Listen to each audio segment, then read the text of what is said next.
At the family gathering for the inheritance, my parents stunned me by giving the whole $5 million to their favorite daughter and telling me to work harder. Then my grandpa stood up and shocked everyone by handing me a $55 million check. My mom screamed, "You can't do this to me." What my grandpa did next left her speechless.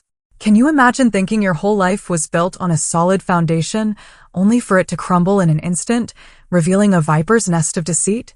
That's what happened to me, Amanda, at 32 years old, when I learned my own parents had secretly rerouted $5 million of my family's inheritance, meant for all of us kids, straight to my younger sister, Jillian. My breath hitched. $5 million. Gone. To Jillian. But before I could even process that gut punch, something truly unbelievable happened. My grandpa Harold, who everyone thought was bedridden and barely lucid, suddenly stood up from his wheelchair, his eyes piercing and clear, and uttered 7 words that froze the blood in my veins. "I know exactly what you've been doing." In that single, shattering moment, I realized my entire childhood, my whole understanding of blood loyalty, had been built on a staggering lie. This betrayal, it didn't just change things, it imploded our family dynamic in a way I'm still processing. If you've ever felt that sting, that deep, sickening twist of family betrayal, trust me, karma came for them in the most unexpected and satisfying way. To truly grasp the magnitude of that day in the library, you need to understand who we were, the Blake family. We weren't just wealthy, we were Connecticut old money, the kind of privilege that sinks deep into your bones from generations of financial security. My parents, Richard and Diane Blake, presided over our family like benevolent dictators, always reminding us how incredibly fortunate we were to be born into such prosperity. There were 5 of us, my father, Richard, a man whose calculating mind you could practically see ticking behind his eyes, a Harvard MBA, of course. My mother, Diane, the ultimate socialite, always orchestrating our family's image with military precision.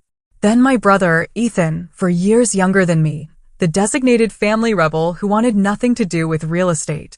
My sister, Jillian, the baby of the family at 25, and then me, Amanda, the eldest at 32. From my earliest memories, Jillian was different, you know? From the moment she was born, it was like a spotlight switched on her. My childhood photos? Simple albums shoved in the attic. Jillian? Professional portraits dominating the main hallway. My birthday parties were always simple gatherings with a few friends. Jillian's? Extravagant affairs with petting zoos and professional entertainers. This pattern, this glaring favoritism, it just continued as we grew older. Jillian has your father's business instinct, my mother would say with a knowing smile, even though Jillian showed zero interest in anything beyond social media and shopping for years. Meanwhile, I was graduating summa cum laude, busting my butt through business courses with the sole hope of joining Blake Real Estate Holdings, the company my grandfather Harold had built from nothing. Grandpa Harold was my refuge. He was the only one who truly saw me. While my parents were out fulfilling their obligations at Ethan's rock band performances or fawning with genuine enthusiasm over Jillian's ballet recitals, Grandpa Harold was my champion. He would sit front row at my debate competitions and business school presentations. He recognized something in me that my parents seemed determined to ignore. "You remind me of myself at your age," he told me once, as we walked the sprawling grounds of Lakeview Manor, our family estate overlooking the Connecticut shoreline. "You've got the hunger to build something, Amanda. Not just inherit it." Grandpa Harold's story was legendary. He started with a single rundown apartment building in the 1960s and gradually expanded to develop luxury properties all across New England. By the time he handed day-to-day operations to my father 15 years ago, Blake Real Estate Holdings was worth over $100 million. I worshipped him. While my father focused on maintaining what was already built, Grandpa Harold had been a true visionary. He taught me that real wealth wasn't just about accumulating, it was about creating value where none existed before. My parents' dismissal of my business ambitions became even more pronounced after I graduated from Morton. Despite my stellar qualifications, my father gave me a minor role managing a small division of rental properties, not the development position I had hoped for. "Property management will be good experience," he'd say, patronizingly, as if I were a child. "Development requires a certain instinct that can't be taught in school." The The pure, raw irony of it all made my blood boil, because Jillian, who had barely scraped by in her business classes at a state university, was immediately given a vice president title and direct access to development projects upon her graduation. The favoritism couldn't have been more obvious if it had been spray-painted on a billboard. Then David came into my life in my late 20s, my now husband. He was this amazing high school English teacher, incredibly grounded, with a passion for literature. He saw through all the Blake family's BS like it was glass. "They're grooming Jillian for something," he observed after our third family dinner together. "And they're deliberately sidelining you, Amanda." I defended my parents initially, of course, making excuses, saying Jillian needed more support, or maybe they saw something in her that I couldn't recognize. But deep down, I knew David was right. The question was, why? Why would my parents so brazenly favor their youngest child when I had done everything perfectly? When David proposed, my parents' reaction was tepid at best. Pathetic, even. My mother arranged a modest engagement dinner at the country club. Nothing like the extravagant affair I knew would have been planned had Jillian gotten engaged to someone from their social circle. "A teacher, really, Amanda," my mother had whispered to my father, loud enough for me to hear. She could have had her pick of the Ashton boy or the Winthrop heir.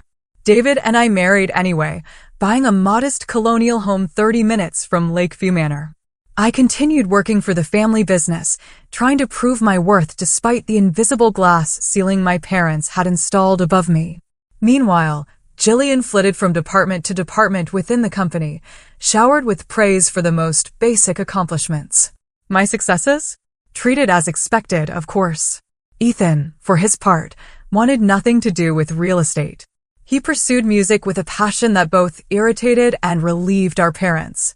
Irritated because it wasn't the path they had envisioned for their son, but relieved because it meant he wasn't competing for control of the family empire.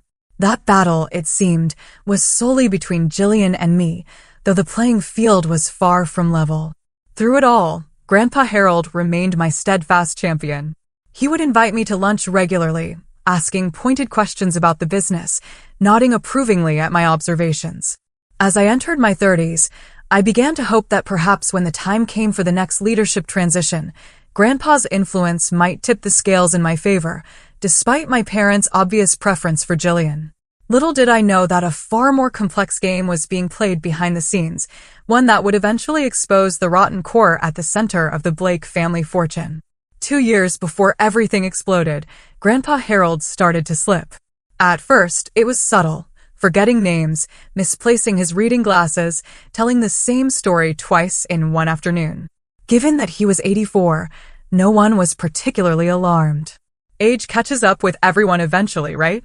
But by the following spring, his decline accelerated dramatically. He moved from his wing of Lakeview Manor into a suite specially outfitted with medical equipment. A full-time nurse was hired, and family visits became scheduled affairs rather than casual drop-ins. Despite my increasingly demanding work schedule, I made time to visit Grandpa Harold at least twice a week. I'd bring fresh flowers for his room and sit beside his bed, updating him on the business, even though my parents insisted he could no longer follow complex conversations. "He finds comfort in your voice," my mother would say dismissively. "But don't bother him with business matters. Dr. Reynolds says stress could worsen his condition."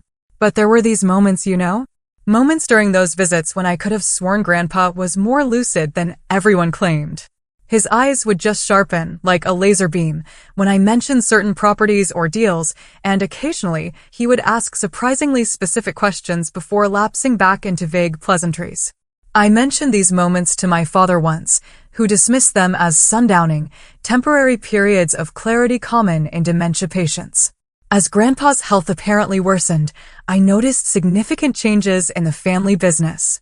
My father began restructuring departments, moving trusted employees to different positions, and bringing in new executives from outside the company, something the Blakes had rarely done. When I questioned these moves in management meetings, I was told they were preparing for the future and that the changes had Grandpa Harold's blessing. More concerning were the closed-door meetings between my parents and Lawrence Peterson, the family's longtime attorney. 3 times I arrived at Lakeview Manor to visit Grandpa only to find Peterson leaving the study with folders of documents. When I asked my mother about these meetings, She vaguely mentioned estate planning and ensuring a smooth transition. Around this time, Jillian, suddenly, like a switch flipped, developed this intense interest in the family business. After years of treating her VP title as little more than an excuse for a corner office and a company credit card, she began attending every meeting, taking notes, and spending time with the financial officers. The transformation was jarring, a total 180. "I've realized how important Grandpa's legacy is," she told me over lunch one day, her voice thick with false sincerity. "Dad's been mentoring me privately. He says I have a natural talent for the big picture stuff." I tried discussing my concerns with Ethan during one of his rare visits home from Los Angeles, where he was trying to get his band signed to a major label. "Something feels off about all of this," I said, as we shared a bottle of wine on the terrace of my home. "Dad's making major company changes without proper consultation. Jillian's suddenly acting like she's in waiting, and they're limiting access to Grandpa Harold." Ethan just shrugged, twirling his wine glass. "You're being paranoid, Mandy. Dad's always been a control freak, and Jillian's just trying to impress them as usual. As for Grandpa, he's old and sick. It sucks, but it's not some conspiracy." But my suspicions continued to grow, especially after I accidentally discovered documents in my father's office while searching for quarterly reports. I hadn't meant to snoop, I swear. But then I saw it, a folder, sitting wide open on his desk, screaming succession planning, confidential. And inside? Drafts of documents, directly transferring massive assets from Grandpa Harold's personal holdings straight to Jillian. Bypassing Ethan. Bypassing me. When my father found me looking at the documents, his face flushed with anger. "Those are private family matters, Amanda," he snapped, snatching the folder from my hands. "Private family matters that apparently don't include me," I countered, my voice shakier than I intended. "Your grandfather and I have made decisions based on what's best for the company's future," he said coldly. "Not everyone has the right temperament for wealth management." The conversation ended there, but the tension between us grew in the following months. I began documenting everything I observed: changes in company structure, unusual financial movements, the timing of my parents' meetings with Peterson. David thought I was becoming obsessive, but something deep in my gut told me that what was happening wasn't right. The last Christmas before the will reading was particularly strange. We gathered at Lakeview Manor as always, with Grandpa Harold brought downstairs for the traditional gift exchange. He seemed particularly foggy that evening, barely recognizing Ethan and calling Jillian by my name several times. Yet, when everyone else was occupied with dessert, I could have sworn I saw him watching my father with an expression that looked nothing like confusion. It looked like calculation. As we were leaving that night, Jillian pulled me aside, all fake sisterly affection. "You should really start thinking about your future beyond Blake Holdings," she said, squeezing my arm. "You and David could move anywhere with your business degree. Haven't you ever wanted to try something completely different?" The warning couldn't have been clearer if she'd spelled it out. They were planning to push me out, and they wanted me to go quietly. Little did they know that the reading of Grandpa Harold's will would upend all their careful plans in ways none of us could have imagined. The day of Grandpa Harold's will reading dawned bright and clear, the kind of crisp autumn morning that normally would have lifted my spirits. David squeezed my hand reassuringly as we drove through the ornate gates of Lakeview Manor. Neither of us spoke the fear aloud that today would officially mark my exclusion from the family business and, possibly, from the family fortune altogether. "Whatever happens," David said as we parked beside my father's Bentley, "we have each other, and we have a good life regardless of what your parents decide." The Grand Library of Lakeview Manor had always been my favorite room in the house. 2 stories of leather-bound books, a massive stone fireplace, and floor-to-ceiling windows overlooking the lake created an atmosphere of timeless elegance. Today, however, the room felt like a pressure cooker. My father stood by the fireplace, looking imperial in a tailored charcoal suit. My mother perched on a leather-winged back chair, her blonde hair perfectly coiffed, her expression appropriately somber. Jillian sat nearby, dressed in an expensive black dress that seemed calculated to suggest mourning, despite the fact that Grandpa Harold was very much alive, if unwell. Grandpa himself was there, which surprised me. Wheeled in by his nurse, he sat slumped in a specialized wheelchair, a plaid blanket across his knees, despite the warmth of the room.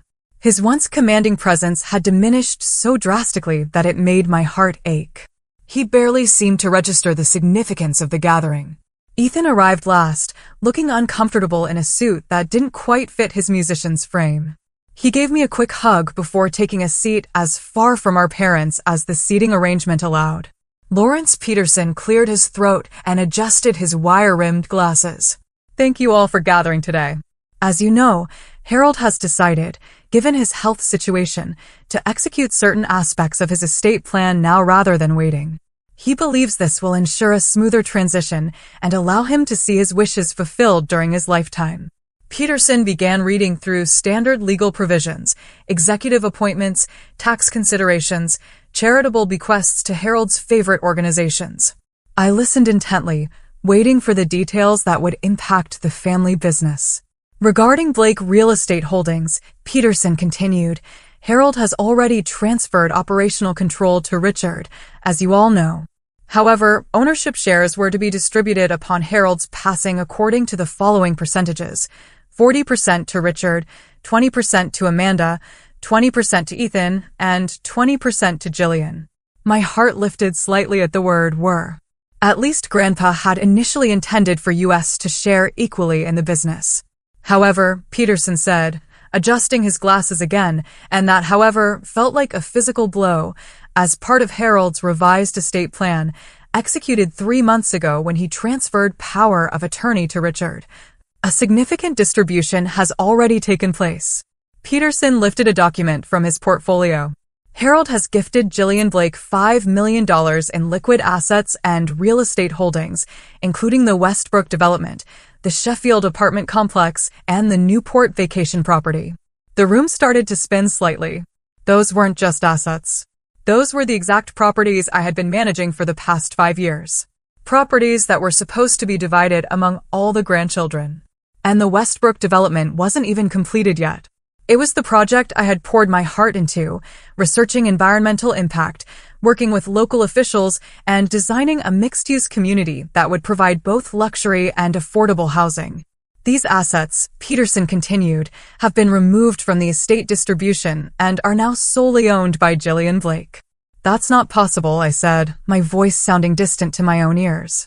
Those properties were specifically mentioned in Grandpa's original estate plan as being divided among all of us.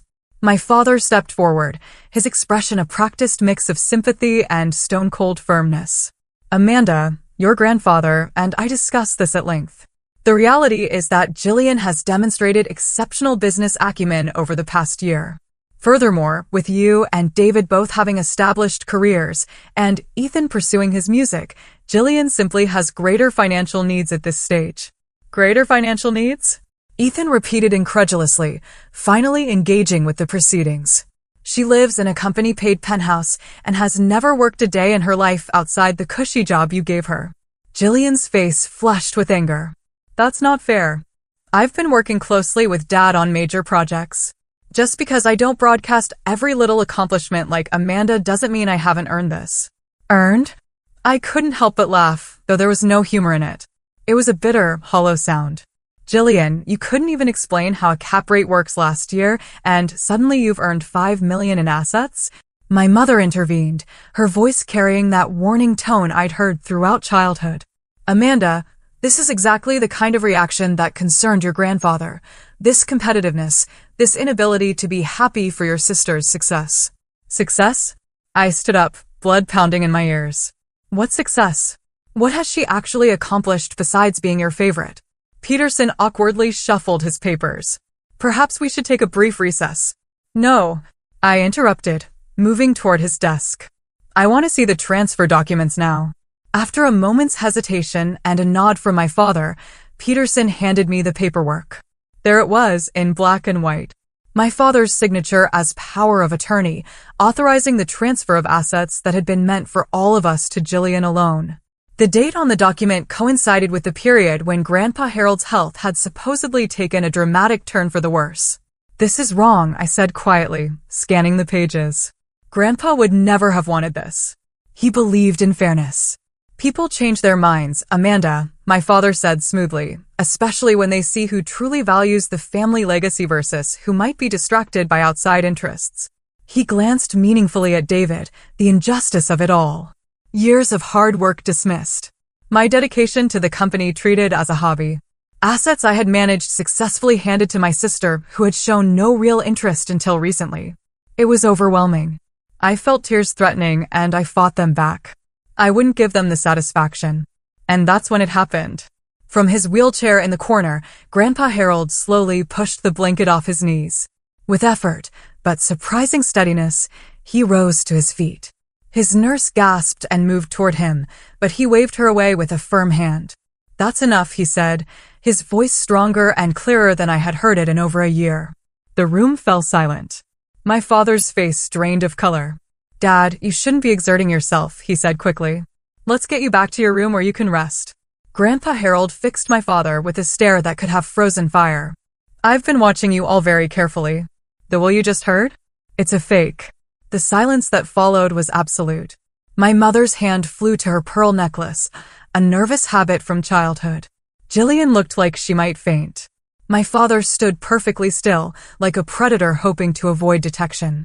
"Mr. Blake," Peterson began cautiously, "I assure you, these are the documents you signed." "When I was supposedly suffering from dementia?" Grandpa Harold interrupted, his voice gaining strength with each word. "When I supposedly couldn't make decisions for myself." "Richard, did you really think I wouldn't find out what you've been doing?" My father started to speak, but Grandpa Harold raised his hand. "Save it. I have proof of everything. The embezzlement, the falsified accounting, the offshore accounts, every last dirty deal you've made behind my back for the past decade." He reached into his jacket pocket and pulled out a small silver thumb drive, holding it up like a trophy. "It's all here. And Judge Franklin has another copy in his safe. One phone call from me, and it all goes to the district attorney." My world was collapsing and rebuilding itself simultaneously. My Grandpa Harold, had been testing us all along. And my parents had failed. Spectacularly. The library erupted into chaos. My mother began sobbing dramatically while my father attempted to approach Grandpa Harold, only to be stopped by a look so fierce it halted him mid-stride. Jillian sat frozen, her perfectly made-up face a mask of shock.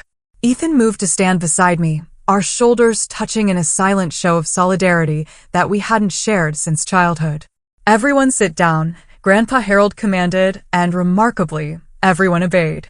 Even my father, the man who had been running our family and business with an iron fist, sank into the nearest chair like a scolded child.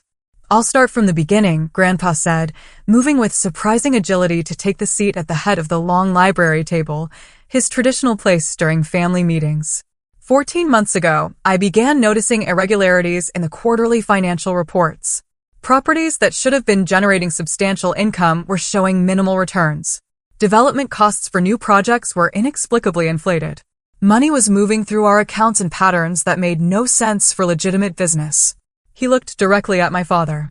"At first, I thought you were simply making poor decisions. But Thomas Franklin, you remember my old friend who became a judge, he suggested something more concerning might be happening." My father's face had gone from pale to ashen. Judge Franklin had been Grandpa's friend for over 50 years and was known for his expertise in financial crimes. "Thomas put me in touch with a forensic accountant and a private investigator," Grandpa continued. "What they uncovered was far worse than I imagined. Richard, you've been systematically draining assets from Blake Holdings for at least 8 years. Millions siphoned into shell companies and offshore accounts under various aliases." My mother found her voice, though it shook with emotion or calculation. It was impossible to tell which. "Harold, you're confused. Richard has grown the company's official value. The annual reports clearly show." "The annual reports show what Richard wanted them to show," Grandpa cut her off. "The real numbers tell a different story. We should be worth nearly twice what we are on paper." He turned to Peterson, who looked profoundly uncomfortable. "Lawrence, I'm disappointed in you. You had to have suspected something wasn't right with those documents I supposedly signed." Peterson swallowed hard. "Mr. Blake, I was assured you were having lucid periods when major decisions were made. Given your medical reports, medical reports that were exaggerated by specialists who mysteriously received large donations to their research foundations from anonymous sources. Grandpa raised an eyebrow. Those medical reports. My mind was racing, connecting dots that had been floating disconnected for years. The restricted access to Grandpa, the new doctors, the sudden changes in company structure. You've been pretending all this time? I asked, still struggling to reconcile the sharp, strategic man before me with the foggy, confused grandfather I'd been visiting. Grandpa's expression softened as he looked at me. Not entirely pretending, Amanda. I am 84. I do have some cognitive challenges, but nothing like what they've led everyone to believe. He smiled slightly. I've been careful to appear more impaired when certain people were watching. He turned back to my father. I needed to know how far you would go. Would you stop at cooking the books, or would you try to manipulate my final wishes, too? So, I created the perfect test. I pretended to decline more rapidly. I allowed you to think you had control. My father finally spoke, his businessman's composure partially restored. Dad, this is ridiculous. I've made some aggressive tax maneuvers, certainly, but nothing illegal. As for the will, you and I discussed the changes. You agreed. Jillian showed promise. Richard, stop. Grandpa's voice was quiet, but cut like a knife. The game is over. My investigator has documented transfers totaling $27 million to accounts that ultimately trace back to you and Diane, not to the company, not to family trusts, to your personal control.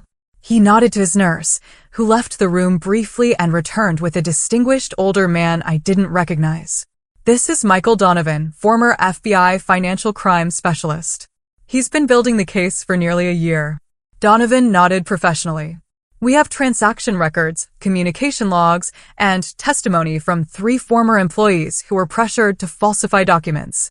The evidence is conclusive. The room temperature seemed to drop 10 degrees. This wasn't just family drama anymore. This was potentially criminal. Jillian suddenly burst into tears. Not the calculated, delicate tears she typically deployed when things weren't going her way, but ugly, gasping sobs.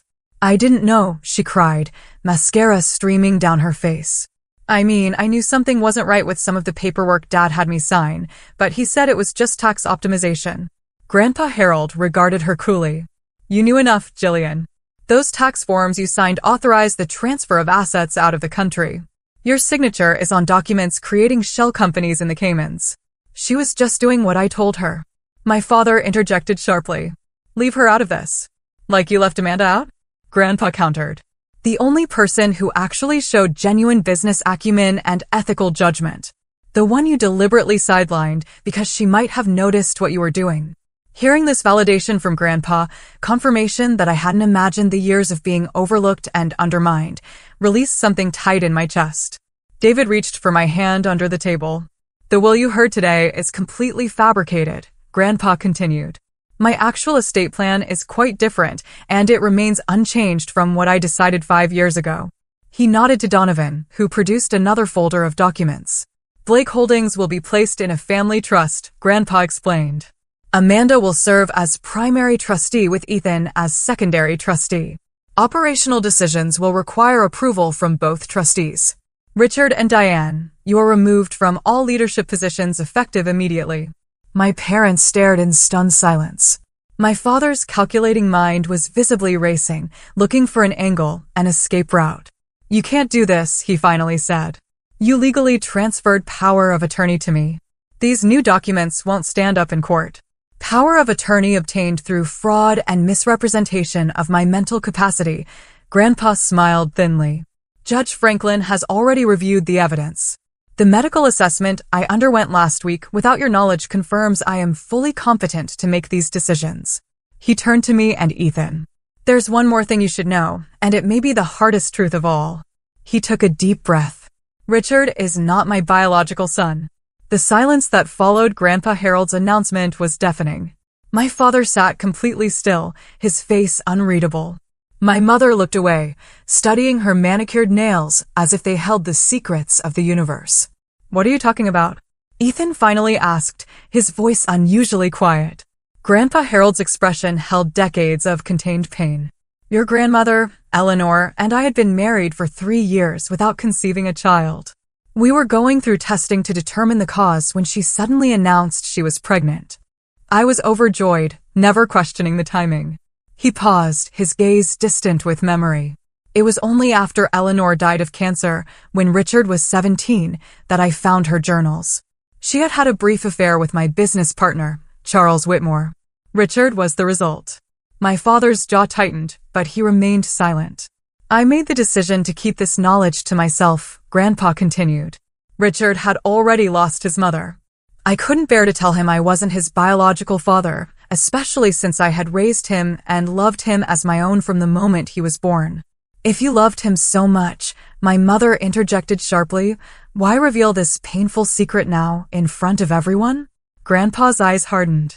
Because Richard has used preserving the Blake family legacy as justification for every manipulative, underhanded action he's taken. He's wielded the Blake name like a weapon against his own children, favoring one over the others based on who he could more easily control. He looked directly at my father. But the truth is, you've never understood what the Blake legacy truly means because you've never had to build anything yourself. My father finally spoke, his voice deadly calm. So, this is your revenge? Announcing that I'm a bastard and cutting me out of the company I've run for 15 years. This isn't revenge, Richard. It's accountability, Grandpa replied. And I'm not cutting you out entirely. You and Diane will retain 15% ownership in the trust, providing income, but no management authority. The company will be led by Amanda and Ethan, with my guidance for as long as I'm able to provide it. And Jillian? My mother asked pointedly. Jillian will retain 10% ownership and her current role for a probationary period. Her future in the company will depend on her choices moving forward. Jillian wiped her tears, looking uncertainly between our parents and Grandpa Harold. This is preposterous, my father declared, standing abruptly. I'll contest this in court. I'll expose your mental decline.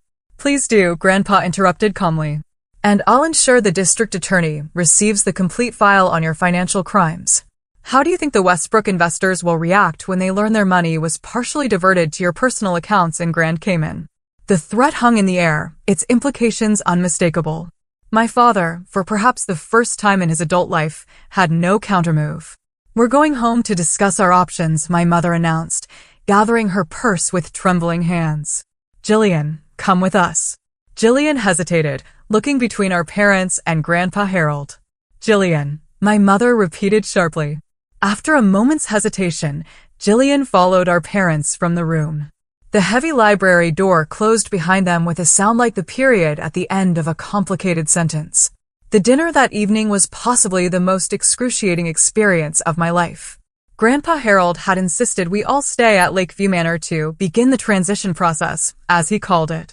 My parents and Jillian arrived last to the dining room, having apparently spent the afternoon in intense private discussion.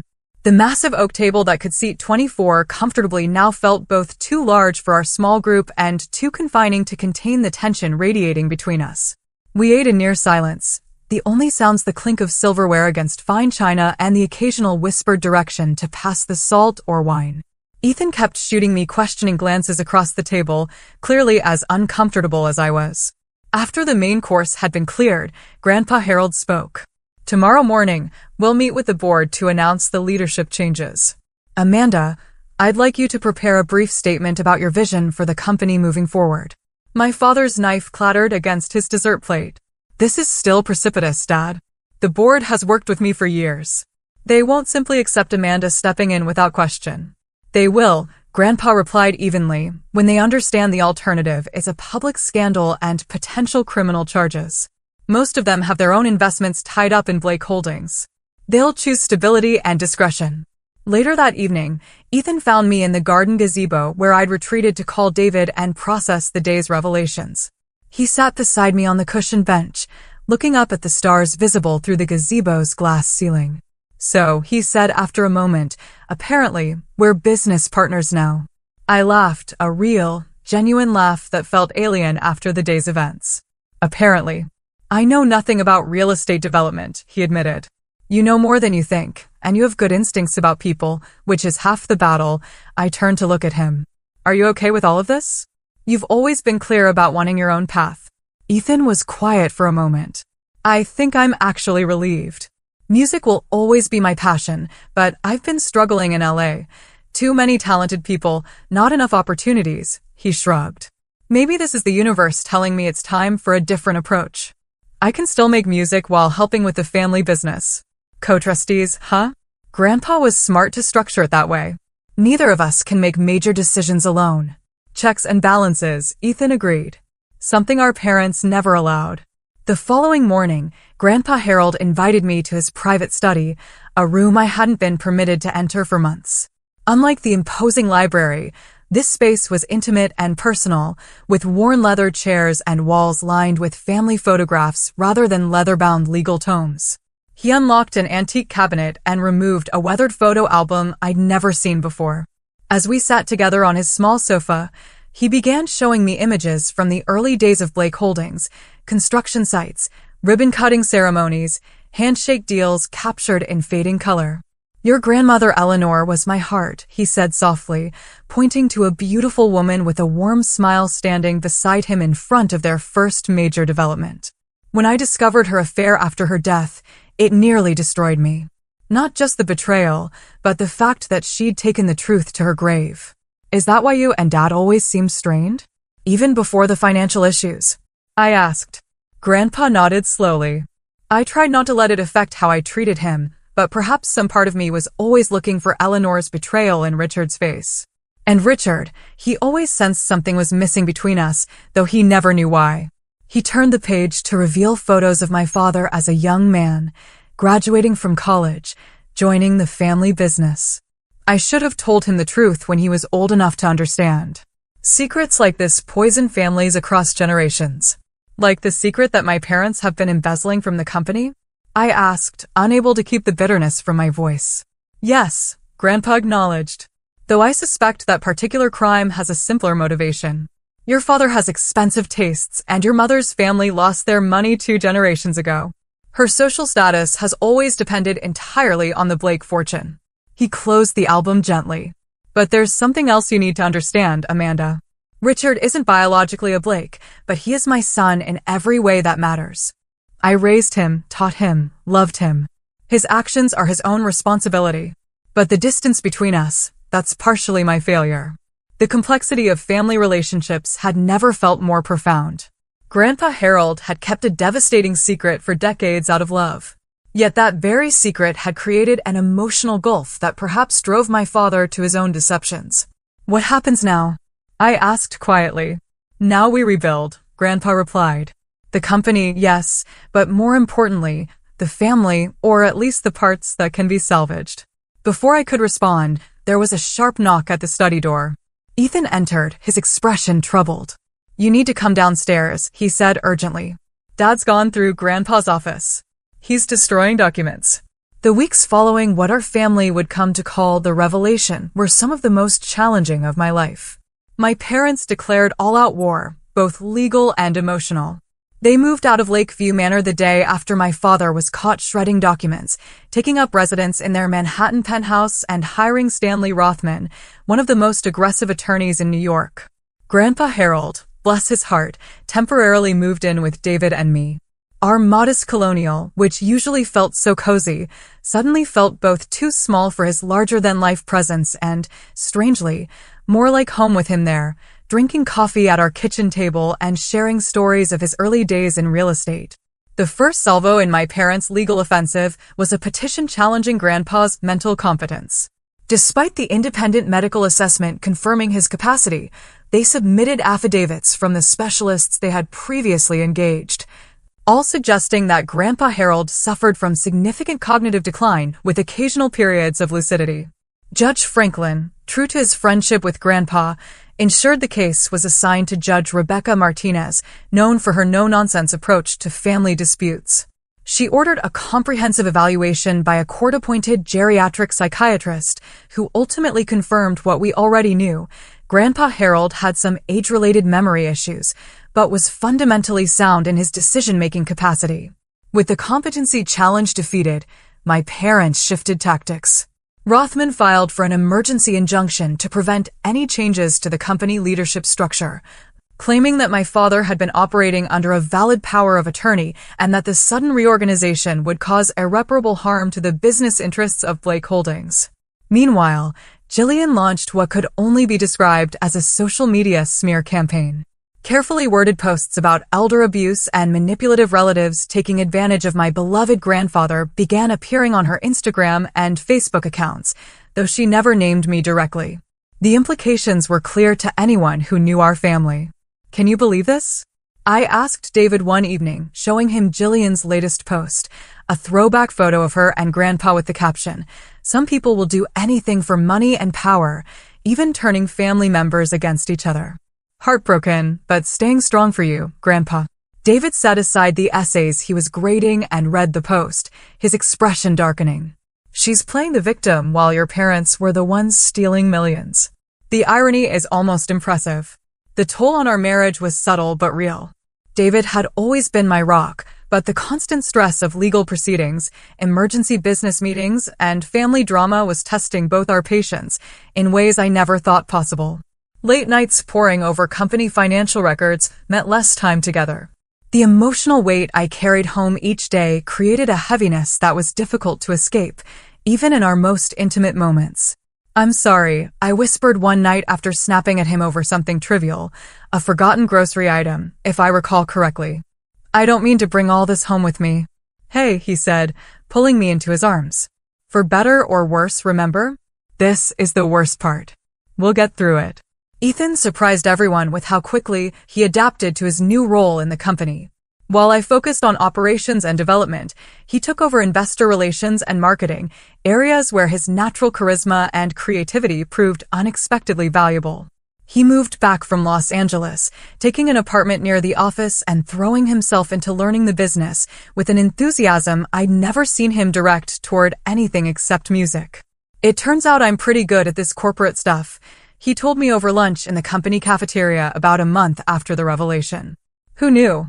Explaining complex real estate investments to nervous investors wasn't that different from convincing club owners to book an unknown band. His support became even more crucial when the court hearings began in earnest. The preliminary injunction had been denied, but my parents' attorney had filed a more substantial lawsuit challenging the new trust arrangement on multiple grounds. Each hearing meant more family secrets exposed in the sterile environment of the courthouse, with court reporters dispassionately transcribing every painful detail. The wider community's reaction to the unfolding Blake family drama was mixed. Some longtime business associates distanced themselves, uncomfortable with the allegations of financial impropriety. Others, particularly those who had experienced my father's cutthroat business tactics firsthand, seemed almost vindicated by his downfall. Extended family members chose sides, with most of my mother's relatives predictably supporting my parents, while Grandpa Harold's few surviving relatives rallied behind him. Holiday gatherings, once obligatory, if not particularly warm, were now completely fractured, with competing invitations and pointed absences. Through it all, Grandpa Harold maintained a dignity that was nothing short of remarkable. Despite the public airing of his wife's infidelity, his son's betrayal, and his own decision to conceal the truth for decades, he never showed embarrassment or resentment. He testified when required, answered questions honestly, and refused to engage in the kind of emotional mudslinging my parents had embraced. "The truth doesn't need embellishment or defensive anger," he told me one evening as we reviewed case documents at my dining room table. "It simply needs to be stated clearly and consistently." About 6 weeks into the legal proceedings, I was working late at the office when I received a text from an unknown number. It was a photo of a diary page in my mother's distinctive handwriting, dated nearly 30 years earlier. "Harold cornered me today about the Westlake project numbers. He suspects something is off, but doesn't yet realize how deep it goes or how long Richard has been adjusting the books. I convinced him it was an accounting error. He trusts me still, though less than before. Richard says we need to accelerate the plan. I am afraid of what that means." The text message following the photo simply read, "There's more where this came from. Meet me at Riverside Park, bench near the 79th Street Boat Basin. Tomorrow, 2 p.m. Come alone." I stared at my phone, heart racing. This was evidence that the financial manipulation had been going on far longer than even Grandpa suspected. But it could also be a trap of some kind. After consulting with our attorneys and Grandpa Harold, I agreed to the meeting with precautions in place. Ethan would be nearby, watching from a distance, and our private investigator would be positioned with a clear view of the area. The next day, wrapped in a wool coat against a November chill, I sat on the designated bench overlooking the Hudson River. At exactly 2 p.m., a figure in a hooded jacket approached and sat beside me. When they lowered the hood, my jaw nearly hit the ground. It was my mother's personal assistant, Greta, a woman who had worked for our family for over 20 years. "I don't have much time," she said, her German accent more pronounced than usual, suggesting stress. "Your mother would fire me immediately if she knew I was here." "Why are you doing this?" I asked. Greta looked out at the water, her profile sharp against the gray sky. "I have respected your Grandpa Harold for many years. What your parents are doing, it's not right. I've watched, said nothing for too long." She handed me a small package wrapped in plain brown paper. "Your mother's diaries, 3 of them, spanning 25 years. She thinks they're locked in her personal safe, but I've had copies of her keys for emergencies." She stood abruptly. "I was never here. You never saw me." Before I could thank her, she was walking briskly away, disappearing among the other park visitors. The diaries proved to be explosive. My mother had meticulously documented years of financial manipulation, starting small, but growing increasingly brazen as my father gained more control of the company. There were references to offshore accounts, falsified projections, and even instances of outright fraud in dealing with investors. More painful were the casual references to me and my siblings. Ethan was dismissed as hopeless for business purposes. I was described as too principled for her own good, just like Harold. And Jillian was characterized as perfectly malleable. "She'll sign whatever Richard puts in front of her as long as she gets her allowance and attention."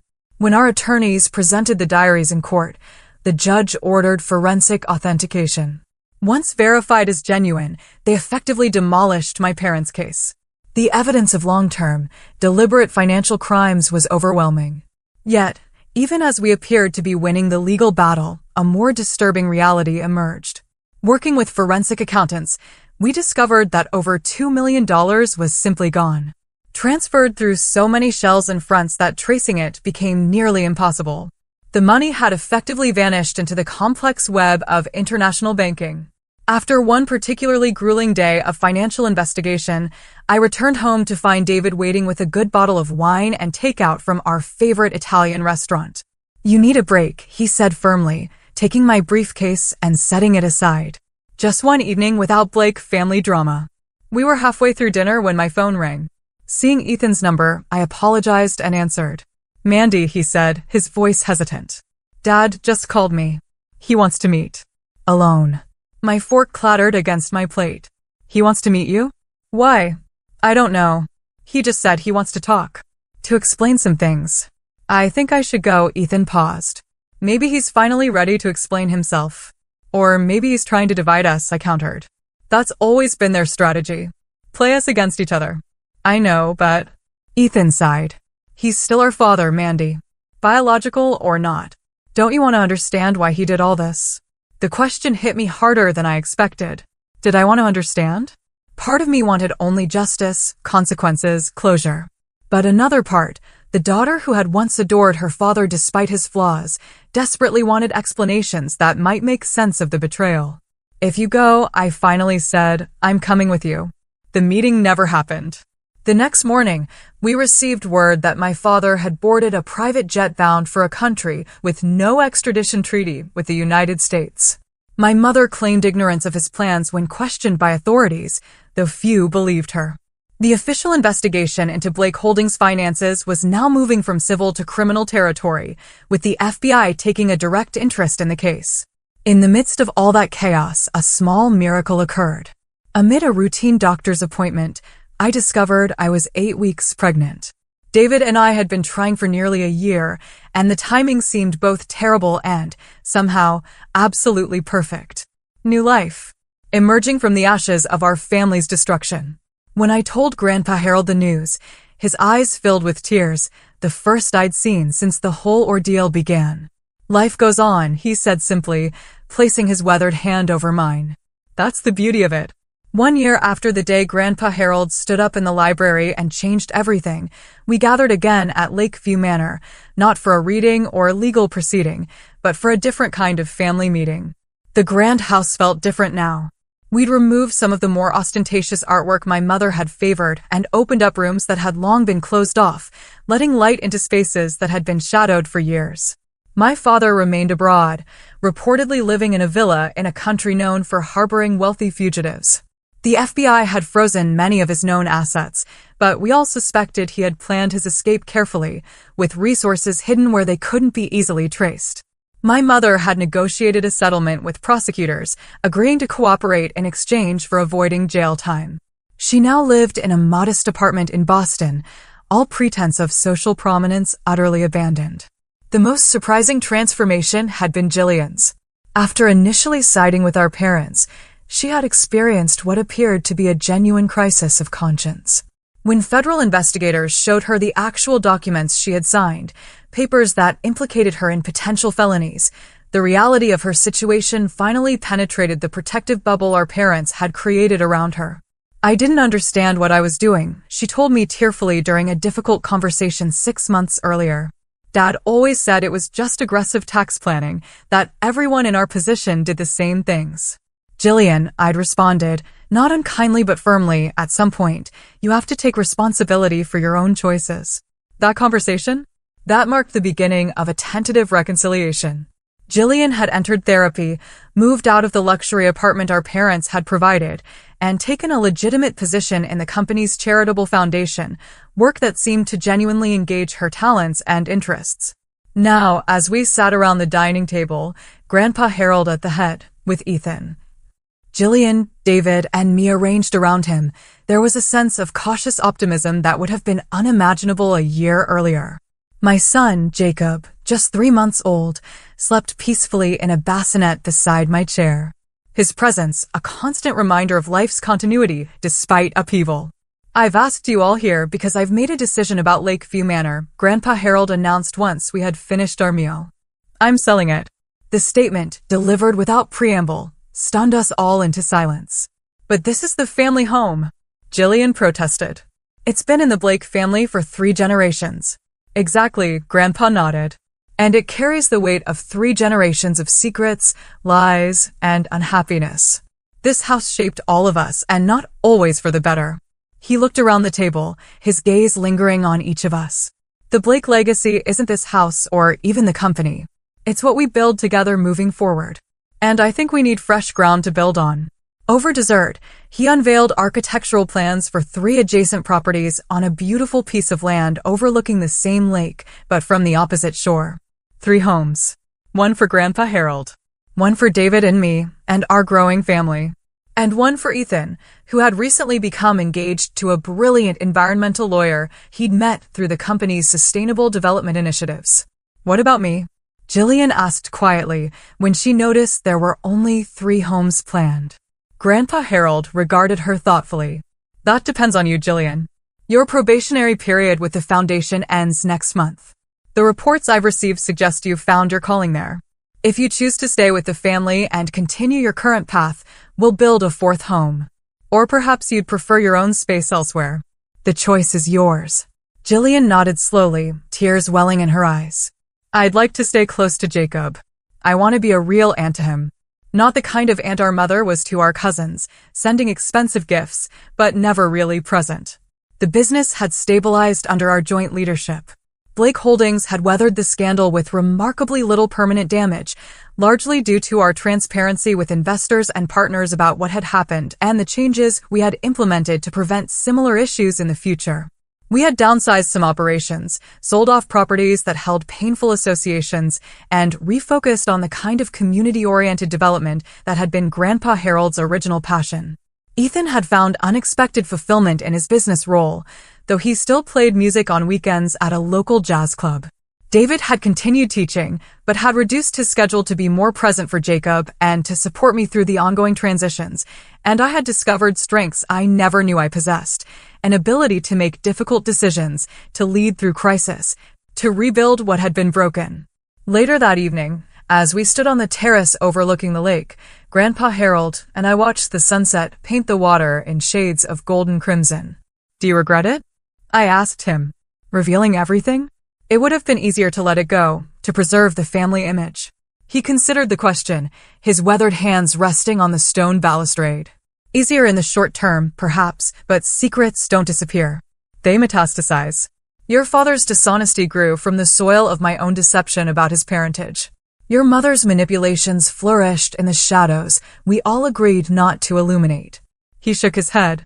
No, Amanda. Truth is always worth the pain it causes. He glanced back at the house where David was showing Ethan how to properly hold Jacob. Besides, look what has emerged from the wreckage. Something authentic. Something with a foundation built on honesty rather than appearances. The following spring, we broke ground on the new properties.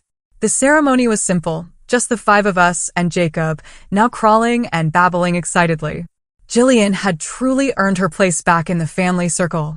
Her work with the foundation showing genuine promise, and her relationship with Ethan and me, a real, tangible connection. Grandpa Harold insisted we each turn a shovelful of earth, even Jacob, whose tiny hands I guided around the handle of a miniature shovel. New foundations, Grandpa said, watching his great-grandson with evident joy. That's what matters in the end. As I look back on this insane journey, from utter betrayal to this tentative, beautiful redemption, I can't help but wonder about your own experiences with family justice. Has karma ever found its way into your family story, delivering a moment of truth when you least expected it? Whether it was a dramatic showdown like ours, or a quiet, life-altering realization, I'd truly love to hear your stories in the comments below. Because family? It's complicated, messy, and sometimes utterly heartbreaking. But as my grandfather taught me truth is always worth fighting for, even when it cuts deep. Thank you for listening to my story. Your support means everything as I continue building my new legacy, one built on honesty, on authenticity, not just empty appearances.